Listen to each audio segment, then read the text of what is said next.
March 22nd, 1990.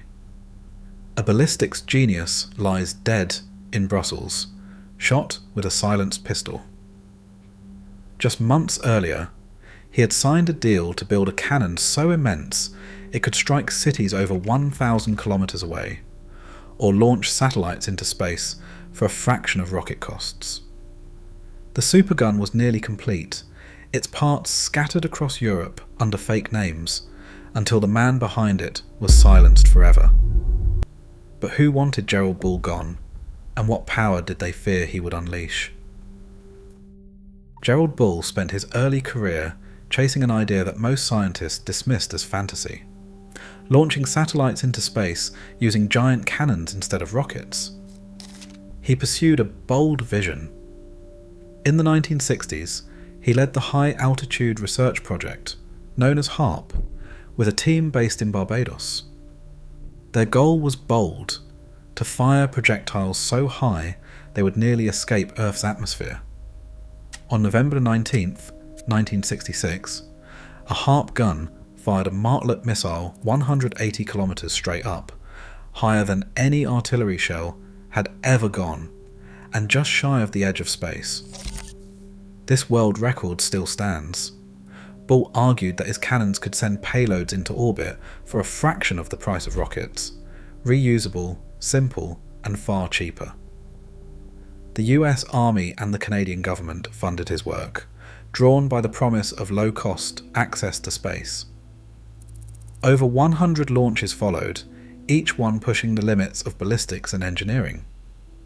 But the world changed. As the Cold War shifted, support for HARP dried up. In 1978, Bull's career took a devastating blow when he was convicted for selling military technology to South Africa, then under international embargo. He served time in prison, and when he got out, he was blacklisted from US and Canadian defence contracts. Once celebrated, Bull now found himself cut off from funding, shunned by former allies, and searching for anyone willing to back his vision. That desperation would lead him to his most controversial work yet. Iraq's offer landed on Gerald Bull's desk with the force of a challenge and a lifeline. The contract called for a weapon on a scale the world had never seen, a cannon barrel stretching 156 meters, longer than a city block. The price tag, somewhere between $40 and $50 million, reflected not just the engineering, but the ambition. This was Project Babylon. Bull's task was to deliver a gun that could hurl projectiles over 1,000 kilometers far enough to strike Israel, Saudi Arabia, or Turkey from deep inside Iraqi territory. But the promise went beyond warfare. Bull pitched the Supergun as a launch pad for satellites, offering Iraq the dream of its own independent space program. The barrel would be fixed in concrete, its muzzle aimed skyward, capable of sending a small payload into orbit or raining shells on distant cities. For Saddam Hussein's regime, the gun meant a leap in power, deterrence against neighbours, leverage over rivals, and the prestige of space access. For Bull, it was vindication, a chance to prove that artillery could do what rockets did, and do it for less. The scope of the project, the secrecy required, and the enormous sums involved raised the stakes for everyone involved. The deal was signed, and the countdown began. Moving giant artillery parts across borders required more than engineering skill. Bull's plan depended on a patchwork of European suppliers, each building a piece of a puzzle they did not realise they were helping to complete. In Britain, companies machined massive steel tubes to exacting standards. Swiss firms contributed specialised fittings, while factories in Germany and Italy shaped segments that would become part of the world's longest gun barrel. None of these firms were told the true purpose behind their contracts. Each shipment left the factory labelled as industrial piping, machine parts, or oil equipment, items common enough to slip through customs with barely a glance. Over 500 separate shipments crossed Europe in this way, routed through ports and warehouses, sometimes changing hands 2 or 3 times before reaching their final destination. The scale was staggering, enough steel and hardware to build a weapon stretching 156 meters, longer than 5 passenger jets lined up nose to tail. By early 1990, 2 complete barrels had arrived in Iraq, delivered in sections and reassembled at a remote desert site shielded from prying eyes. The work was relentless. With each delivery, the gun inched closer to reality. Technicians laboured in the heat, welding and bolting together the pieces as they arrived. The estimated timeline for completion was 6 to 9 months. Every new shipment meant another step toward a weapon that could reach across borders or even into orbit. The project's true scale and speeds remained hidden from most of the world. For those tracking the parts and paperwork, it was clear that something unprecedented was taking shape beneath the desert sun. March 22nd, 1990. The lobby of Gerald Bull's apartment building in Brussels was silent when the shots rang out.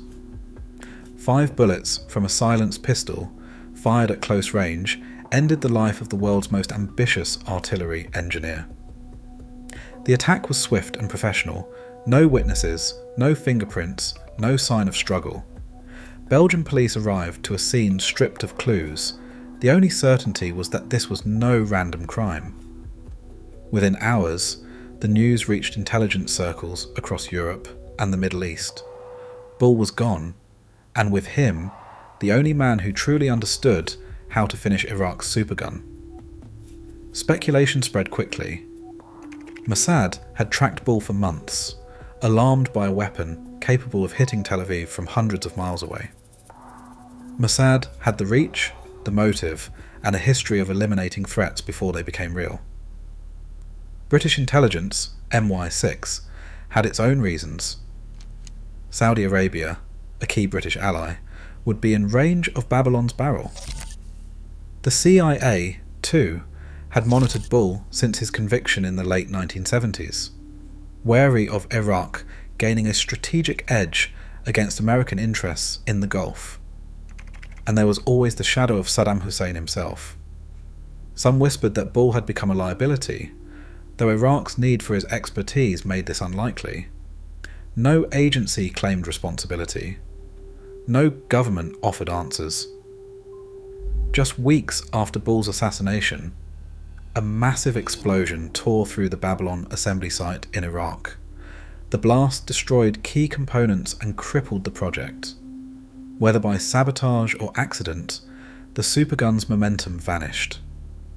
The case remains officially unsolved, the true hand behind the killing still hidden. For those who followed Bull's story, the sense of unfinished business lingers. A mystery, with no confession, a weapon that never fired, and a question that refuses to die. After Gerald Bull's death, Project Babylon stalled almost overnight. The technical leadership vanished, and with it, any real prospect of finishing the Supergun. In August 1990, Iraq's invasion of Kuwait changed the region's priorities in a single stroke. Saddam Hussein's attention turned to military conquest and the looming threat of international response. The Babylon site, once a hub of feverish assembly, became just another target on coalition war planners' lists. When the Allied bombing campaign began in January 1991, precision strikes levelled the facility, scattering twisted steel and shattered concrete across the desert. Coalition records from Operation Desert Storm confirmed direct hits on the incomplete gun and its support structures. By the time the ground war ended, nothing remained of Bull's vision but debris and unanswered questions. The momentum behind the Supergun, its secrecy, its engineering, its promise, was wiped out in the chaos of war and the loss of its only true architect. Gerald Bull's story forces a confrontation with questions that reach far beyond the desert where his Supergun lay unfinished. When a scientist's work can be used for both peaceful and destructive ends, who is responsible for the outcome? Bull saw himself as an engineer chasing the edge of possibility, a man who believed that launching satellites with a cannon could open space to nations that could never afford rockets. But the same engineering genius that could put a payload into orbit could also deliver a warhead across borders. Does the promise of scientific progress excuse the risks when those discoveries are turned into weapons? Export laws and international controls are supposed to prevent this kind of technology from falling into the wrong hands, yet more than 500 shipments slipped through Europe's borders, disguised as harmless machinery. Should the blame fall on the inventor, the companies that built the parts, or the governments that failed to stop them? Bull's life and death leave these questions hanging. They are reminders that every breakthrough carries a burden, and every invention casts a shadow.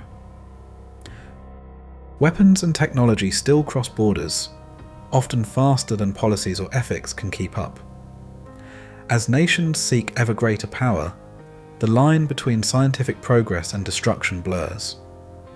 The unanswered questions surrounding this project remind us: innovation's greatest risk is not failure, but whose hands it ends up in. Share your thoughts below.